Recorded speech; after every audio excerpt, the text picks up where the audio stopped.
Will begin is half done. Well begun is half done. തുടക്കം നന്നായാൽ പകുതിയും നന്നായി എന്നാണ് അർത്ഥം. എനിക്കോ എന്നുള്ള ചോദിക്കുക. എനിക്കോ എന്ന് ചോദിക്കണം. What about me? കൊയ്ത്ത് എന്നുള്ളതിന് എന്താ പറയുക? കൊയ്ത്തിന് ഇംഗ്ലീഷിൽ ഹാർവസ്റ്റ് എന്ന് പറയും. ഒന്നിനു പുറകെ ഒന്നായി. ഒന്നിനു പുറകെ ഒന്നായി, വൺ ആഫ്റ്റർ അനദർ. വരി വരിയായി നിൽക്കൂ. അതെങ്ങനെ? Standing on line.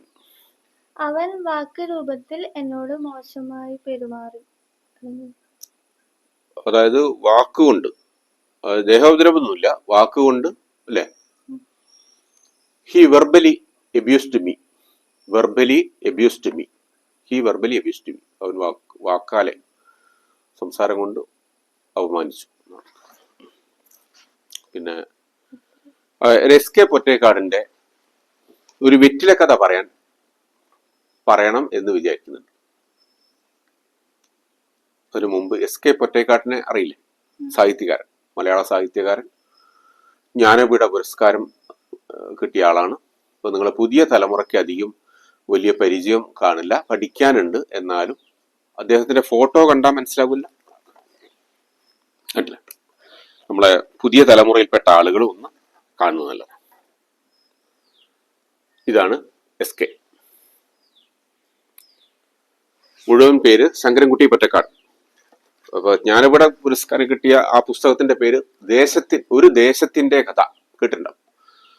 ഒരു ദേശത്തിന്റെ കഥയിലൊരു വായിക്കേണ്ട പുസ്തകം തന്നെയാണ്. അതിലൊരു ചെറിയ ഒരു 2 പേജിലുള്ള വാക്ക് ഇന്ന് എടുത്തിട്ട് പറയാം. രസകരമായ, ആലോചിക്കാൻ പറ്റുന്ന ഒരു കഥയുണ്ട് അതിനകത്ത്. വെറ്റില കഥ. ഒരു മധ്യവയസ്കൻ എല്ലാ ദിവസവും ഉച്ചയ്ക്ക് ഊണ് കഴിച്ചു കഴിഞ്ഞാൽ അയാൾ വെറ്റില മുറുക്കും. അങ്ങനെ ഒരു സ്വഭാവമുണ്ട്.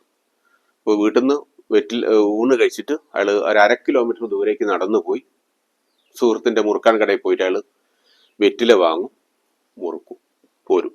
പിറ്റേ ദിവസവും പോവും, ഉച്ചയ്ക്ക് വെറ്റില മുറുക്കിയിട്ട് പോരും. ഇതാണ് അയാളുടെ ഒരു സ്വഭാവം. അങ്ങനെ 3-ാം ദിവസം അയാൾ, കടക്കാരൻ പറയും, 50 വെറ്റില അടങ്ങുന്ന ഒരു കെട്ട് വെറ്റില ഉണ്ട്, അത് വാങ്ങുകയാണെങ്കിൽ നിങ്ങൾക്ക് ഉച്ചക്കത്തെ നടത്തം ഒഴിവാക്കാൻ 15 പൈസ ലാഭം കിട്ടും.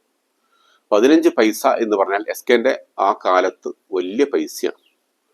ഇദ്ദേഹം ആണെങ്കിൽ ഈ വെറ്റില മുറുക്കുന്ന മധ്യവയസ്കൻ ഒരു പിശുക്കനും കൂടിയാണ്. അപ്പോൾ 15 പൈസ കിട്ടി. അയാൾ 50 വെറ്റില അടങ്ങുന്ന ഒരു കെട്ട് വെറ്റില വാങ്ങും. വീട്ടിൽ വന്ന് അഴിച്ചു നോക്കും. പക്ഷെ അന്ന് അയാൾ വെറ്റില മുറുക്കിയിട്ടാണ് വന്നത്. പിന്നെ പിറ്റേ ദിവസം ഉച്ചയ്ക്ക് ഊണ് കഴിച്ച് കഴിഞ്ഞിട്ട് വെറ്റില എടുക്കാൻ നേരത്ത് പിന്നെ അടിയിൽ കുറെ എണ്ണം വാടി പഴുത്തിട്ടുണ്ടാവും. അപ്പൊ അതിൽ നിന്ന് ഒന്നെടുത്തിട്ട് മുറുക്കും. മുകളിൽ കുറെ തളിർ വെറ്റിലുണ്ടാവും, അതൊന്നും എടുക്കില്ല. 2-ാം ദിവസം നോക്കുമ്പോൾ മുകളിലുള്ള തളിർ വെറ്റിലൊക്കെ അങ്ങനെ തന്നെ ഉണ്ടാവും. താഴേക്ക് കുറെ വെറ്റില മഞ്ഞ നിറായി ഉണ്ടാവും, വാടിയിട്ടുണ്ടാവും. അതിലേക്ക് വെച്ച് ഏറ്റവും വാടി പഴുത്തെടുക്കും, അന്ന് മുറുക്കും.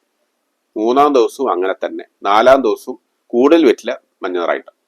5-ാം ദിവസവും അത് 6, 7, 8 ദിവസം ആയതോടുകൂടി മുഴുവൻ വെറ്റിലയും മഞ്ഞ നിറായിട്ടുണ്ടാവും, വാടിയിട്ടുണ്ടാവും. മുറുക്കാൻ പറ്റാത്ത തരത്തിൽ അയാളുടെ എടുത്ത് പുറത്തേക്ക് കളയും. ഈ കഥയിൽ ഓർമ്മിക്കേണ്ട എന്താ വെച്ചാൽ കുറെ തളിർവെറ്റിലുണ്ടായിരുന്നു അതിനകത്ത്.